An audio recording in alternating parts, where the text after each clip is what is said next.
Okay, it's 9 o'clock. I'm gonna call the meeting to order. If you have your cell phones off, let me check mine. I'm always bad. All right. Becky, we call roll, please.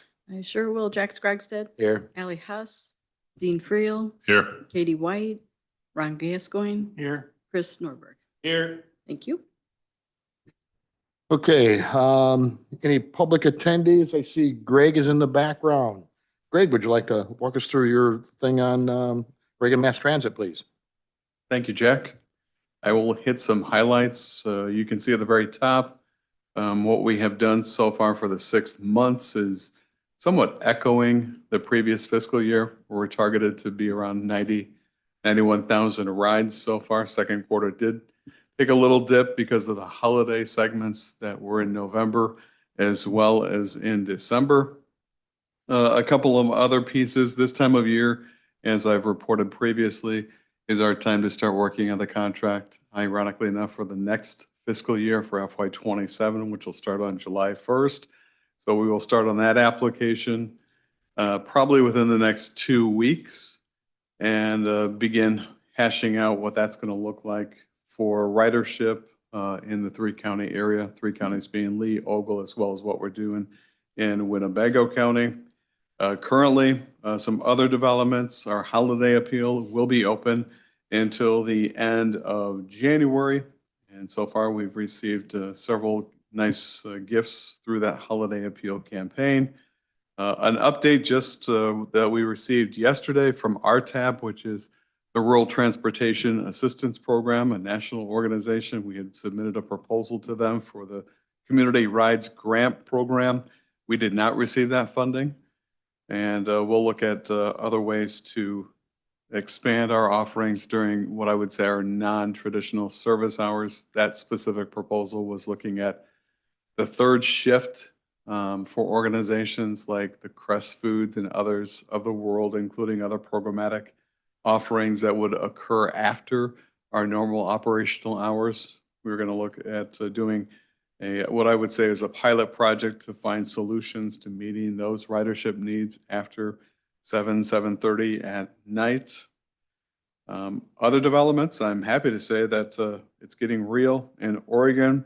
Our plans for the Oregon facility construction is going to the Plan Commission of the City of Oregon. I have heard through channels that it may be possible that the Plan Commission may not have to look at the plans at all, which would speed up the process. If we get the okay from the City of Oregon and the Plan Commission, then we'll be going out for bids for a general contractor for the construction of that secondary facility for Reagan Mass Transit District. I'm hoping to be out for bids for the general contractor within the next week or two. We'll be out for bids for 30 days.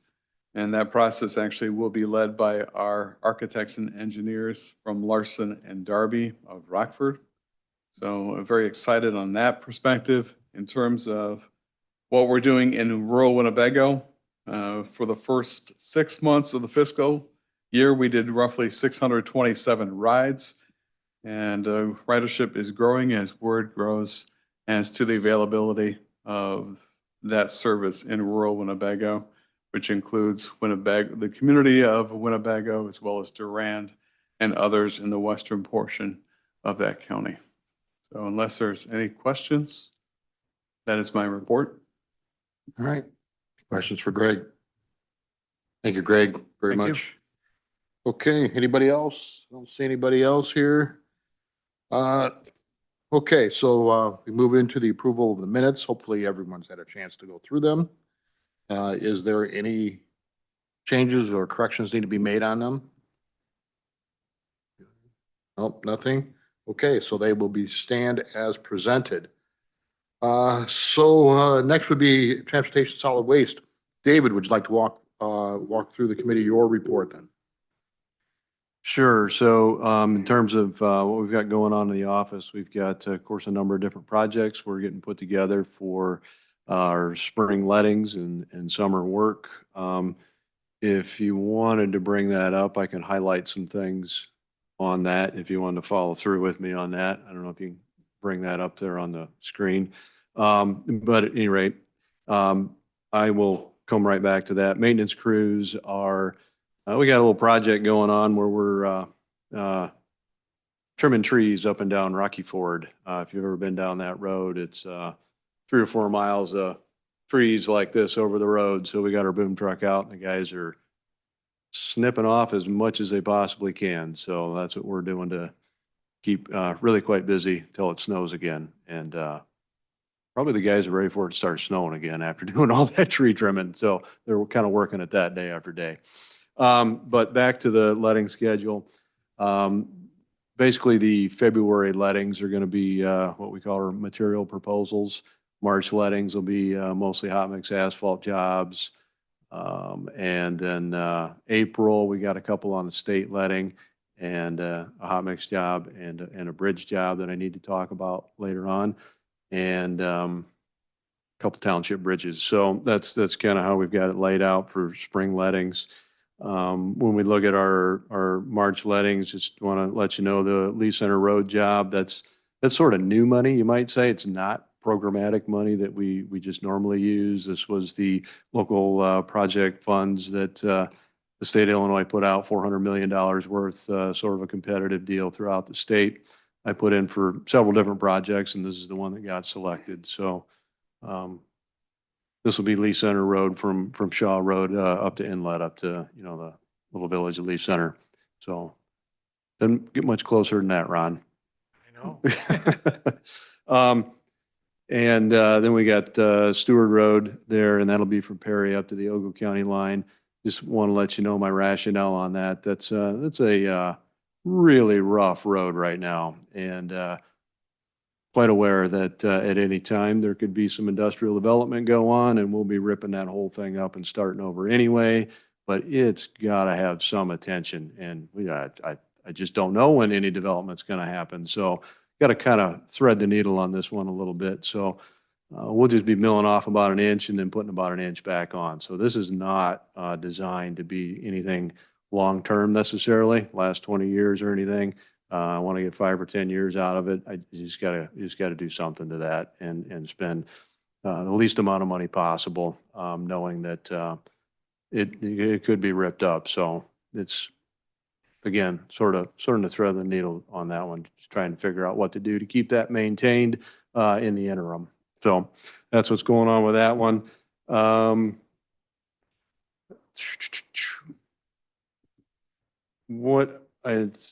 And then we can probably skip down on the report just a little bit on the discussion of the proposed bridge replacement on Indian Head. I need to discuss this in a public meeting.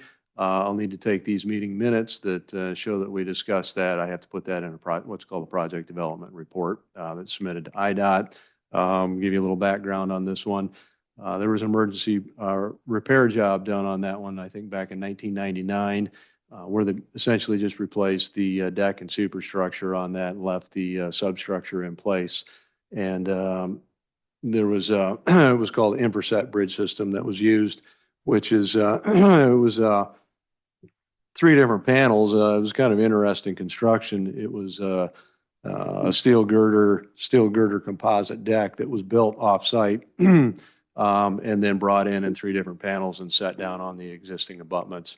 The stringers, the superstructure was weathering steel, which is, it's a steel made to develop kind of like a tight rust that then resists corrosion. But we've had a lot of corrosion on that, particularly in the diaphragms of the bridge, which are the pieces that sort of go in between the stringers that essentially keeps the longitudinal stringers from out of plane bending. And those have got some serious corrosion in them. I put my fist through a couple of them in a couple different places. So that one, just time to replace, and hopefully getting that one on the IDOT April letting. So any questions on that at all? This bridge will be, it's Indian Head Road. It'll be the first bridge that's north of the county line. So you know where it's at. Any questions on Dave? Okay. If there's no other questions on that, just like the minutes to reflect that we did discuss the bridge project, so I can put that in my report. Then we go down to a board action item that's kind of not a board action item. But, so every year, IDOT supposed to come through and do what's called a section review on our MFT accounts, Township MFT, County MFT, and Township Bridge. Well, I missed a few years, and we went back 15, I had to go back 15 years, was the last time we had an audit complete.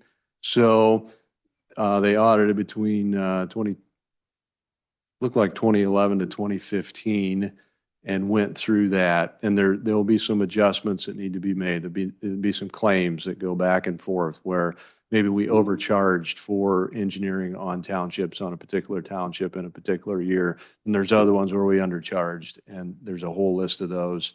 And actually, we figured out why that happened at that time. For whatever reason, don't know why, there was a year or two where our spreadsheet that we used to calculate that had a 5% charge in it instead of the 4%, which we're supposed to use, which is by ordinance from somewhere in the 90s.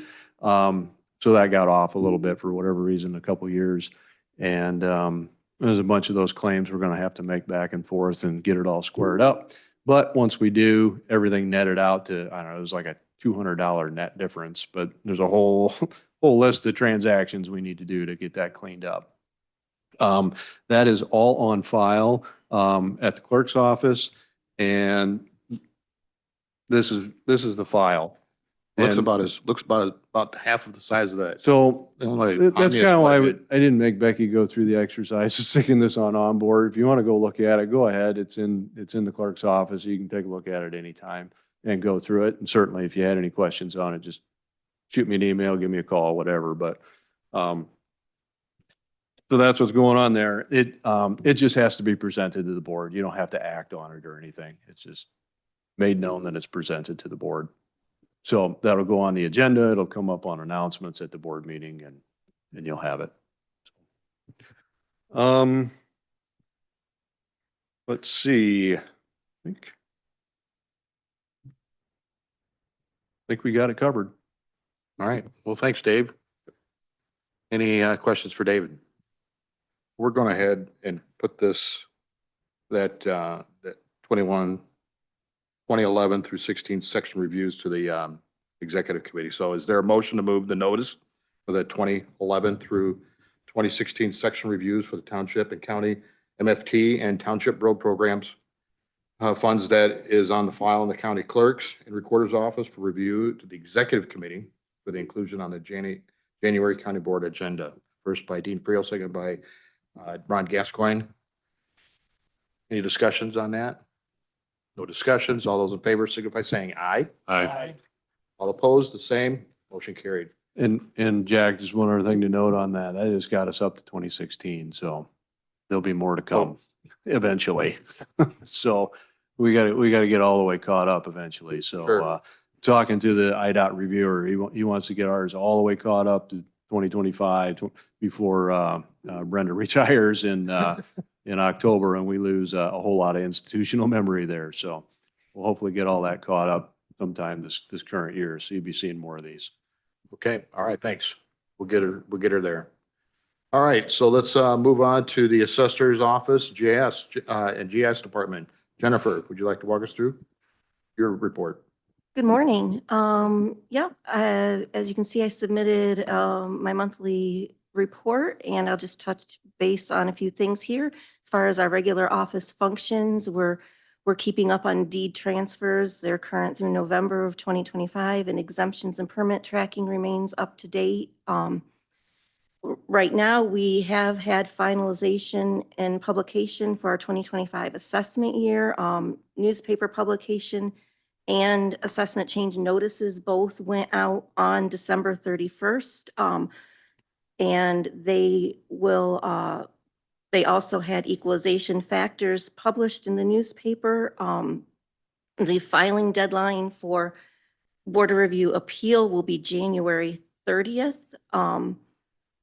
following the publication of our 2025 assessments, we have to submit an abstract to the Department of Revenue, which is basically a summary report of the county's assessment totals by class and taxing area used. So we got that abstract out right after we published, and we've already received notification from the state that we received, that we have a tentative 2025 state equalization factor of 1, which represents a 0 adjustment to the aggregated assessment of locally assessed property. So I did attach an appendix outlining the differences between county level and state equalization for your review and to share with any constituents that might have questions. Like I said, the equalization factors that were administered internally at the county level were published and are available on our county website. And the state equalization, we do that to avoid there being a state equalization factor. So look at that appendix and kind of familiarize yourself with the differences and how they're applied differently. Let me know if you have any questions on that. I think it would be good education for everyone to have. Looking ahead, we are working on preparing the appeal documentation, coordinating hearing schedules, and responding to taxpayers' inquiries on those notices that have gone out. So it's been a very busy time in our office, but we're getting ready for those Board of Review hearings. Is there any questions that I can answer for anyone? Are you anticipating any major issues, do you think, this year? That's kind of a loaded question, but I know. Just seems like you got hit hard, last couple of years, so. I mean, there's still increases due to the market value. Correct, So yeah. there's still factor increases I depending wasn't for on. sure if it's kind of leveled out a little bit. Yeah. Last year or so. It's not quite yet, but I think that we can foresee it coming, that it will be. And like I said, it depends on your area of the county and what your market is, if you got a higher equalization factor or not. All right. Any other questions? Not loaded for Jennifer. Sorry. Bring it on. All right, let's move on. Sammy, you're here. I want to walk us through your report. Thank you, Jack. Good morning, everybody. The GS Department continued ongoing parcel data maintenance by processing all November parcel splits and combination requests, as well as as well as updating zoning, land use, and other GIS layers across all mapping platforms. In addition to parcel maintenance, we supported public safety by maintaining and updating NG 911 and 911 GIS data sets to ensure accuracy and consistency across public safety mapping systems. We also supported the zoning department by scanning and printing maps, as well as assisting with assignment of new addresses. Furthermore, we produced a detailed map for the Lee County Council on Aging, highlighting the county's major roads, as well as municipal and township boundaries to support their dispatch operations. Additionally, to further enhance assessment office field operations, we continued our efforts to streamline data collection by evaluating new applications and devices. Lastly, we have been reaching out to municipalities, townships, and villages throughout Lee County to encourage participation in the U.S. Census Bureau's Consolidated Boundary and Annexation Survey, CBAS. This survey enables counties to submit boundary updates for all participating jurisdictions in a single consolidated package, making the process more efficient than submitting updates individually. That's all I have. Any questions, please? Any questions for Sammy? All right. Thank you, Sammy, for everything. Thank you.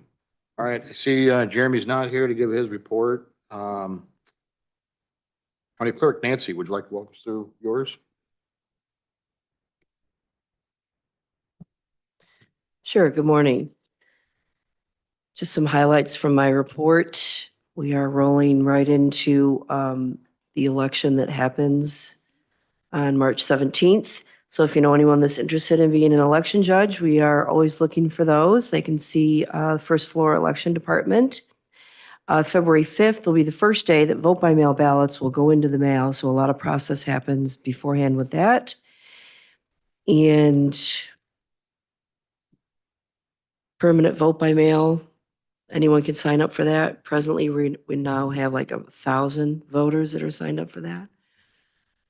So if you know anyone that's interested in that, there's a form they can fill out. They can get it online or down in the election department.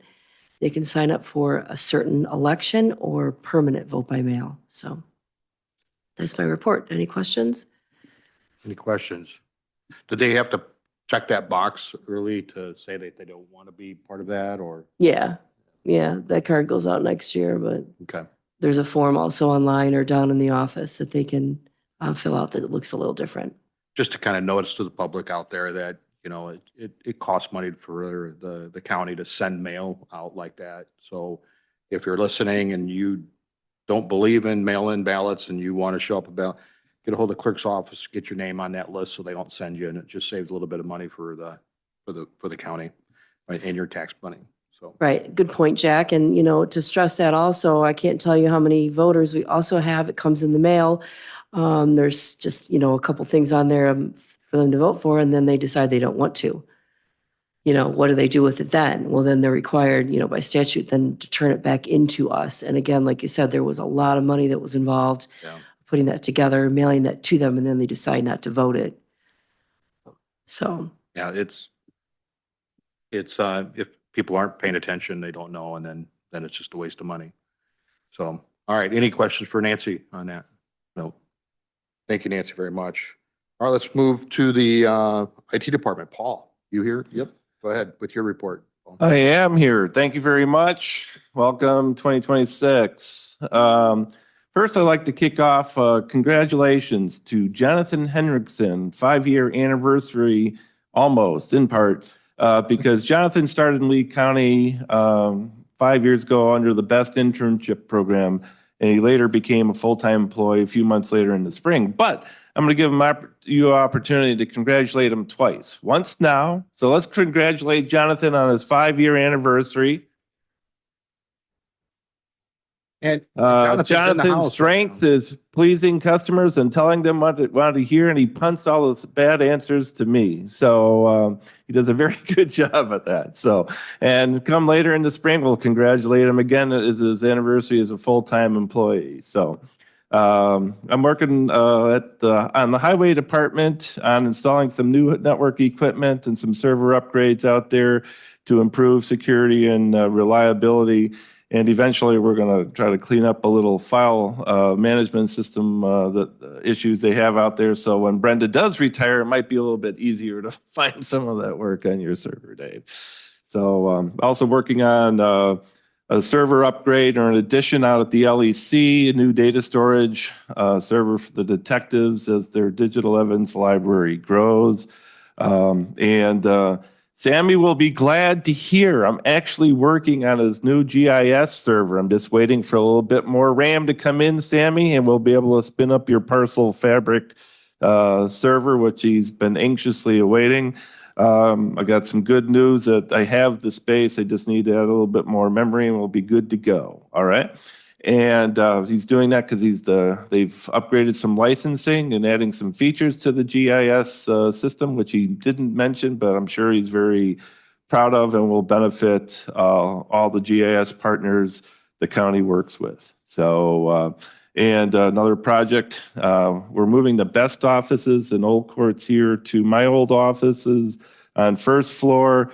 Eric England's team's doing most of the labor. I'm just trying to make sure when we bring it in their network down there that it's isolated just to them and they're not on our network. And that's happening within, let's see, this is January. I think it's happening in about 5 weeks. So now this is an ask that I'll be asking for in the future, but I want to give you a heads up on this. I'm celebrating my 5-year anniversary in February. And ever since I got here, power has been an issue. Electrical issues have been an issue at old and new buildings alike here. And chasing this down and putting the right equipment in place to protect stuff has just been an ongoing project. Recent local power outages, recent of last week, have highlighted the need for additional battery backup and line conditioning equipment in certain offices to maintain the operations through storms and power interruptions. I'll be reviewing these options with Jeremy and work on a proposal for the board. I budget money in capital and in my regular budget for some replacements of this type of equipment, but just at the LEC Thursday night, we lost 4 desktop UPSs, and in New Courts lost a relatively large, pricey battery backup in New Courts. So going forward, what I like to do is probably put some more power line conditioning equipment in between that and even the battery backups to clean up the power. What happens is that during the storms, and you might even notice it in your own home sometimes, when storms come through, you might have a temporary 1 brownout, 2 brownout, 3 brownout. In an urban area, usually then the grid goes down, but in more rural areas, it just keeps on going like that. We had that happen 4 or 5 times at some of the county buildings, and every time the generator kicks in or doesn't kick in, it has an opportunity to spit out, put out power that might actually damage electrical equipment on its first start. So it happens 2 or 3 times. It's sending what they call power out on neutral. And that's a bad thing for sensitive electronic devices. So I'll be, again, working with Jeremy on a cost-effective proposal to see what we can do to mitigate those problems in the future.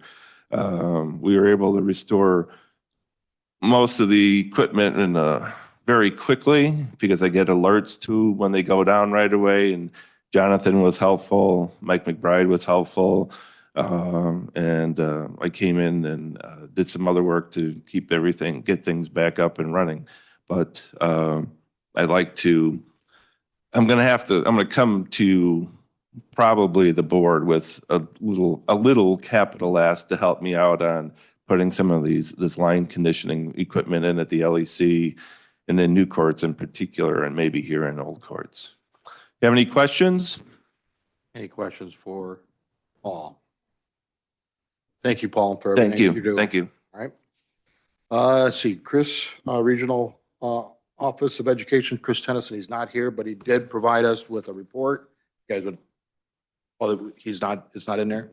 So he emailed and said that since they're off on holiday break, there's not a whole lot of activities. So he will follow up with any items in February along with a full report. Okay, yeah, I'm reading your reports here. What's that? I'm reading your note here. Oh, Sorry. So yes, it's not there. All right. Let's move forward. Jim Gordon from Veterans Assistance, he's not here, but we do have a report in there. I did see that.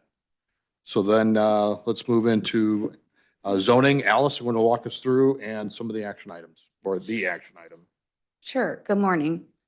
Actions going to the zoning hearing officer this month are none. Actions going to the planning commission on February 9th is a petition for text amendment that's requesting to amend chapters 1, 4, 5, and 9 of Title 10. And the proposed amendments would create regulations that would allow for accessory dwelling units in the Ag 1, R1, and R2 district.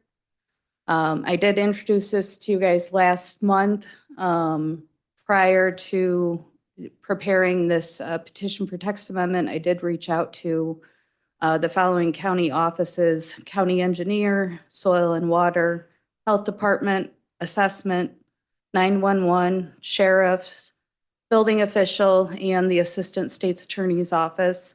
The only question I got back was from 911 regarding addressing. So we are looking to a solution to that as this petition goes through the hearing process. Actions coming from the zoning hearing officer is one petition, number 25P 1657 by the estate of Richard Fluck.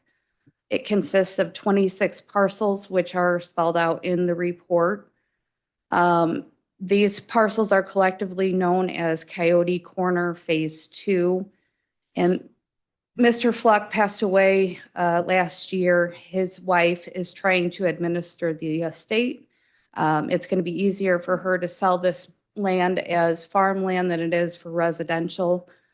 So she is working through the process to unplat this subdivision. Part of that is this map amendment. The zoning hearing officer's report is still pending, so I do not have his recommendation for you today. I will have that Thursday for executive. Other actions from the zoning office. The zoning office continues to work towards the implementation of the iWork software. I noted in my report that I would be attending PowerGen International this month in San Antonio. After going through the costs, it's going to be cost prohibitive, so I am not going to be attending. So I want to clarify that. And then also, not mentioned in my report, but on January 8th, the governor signed SB 0025 into law, and it is now known as Public Act 104-0458, and it will go into effect on June 1 of this year. This is the Energy Omnibus Bill. Again, the main impacts to Lee County will be the capping of the building permit fees at $5,000 a megawatt, up to $75,000 per project, and the implementation of energy storage regulations. So we will be working to amend our ordinances so that we can come into compliance by the June 1 deadline. And that is all I have. Any questions for Alice? All right, Alice, thank you for that. So in reference to the petition 25P 6057, there's a lot of pins reference that. You could read that, but is there a motion to move petition number 25P 1657 to the executive committee for inclusion on the county board agenda? Motion made by Ron Gascoigne, seconded by Dean Friel. Is there any discussion on this? And Alice, just on that, will the report made by be available by executive? That is my expectation. Okay, all right. Any other comments? All right. All those in favor, simply by saying aye. Aye. Aye. All opposed? Same. All right, motion carried. All right, there's no unfinished business, no new business, no executive session. I just needed a motion to adjourn. Motion made by Chris Norberg, seconded by Dean Friel. All those in favor, signify by saying aye. Aye. All opposed? Motion carried. Meeting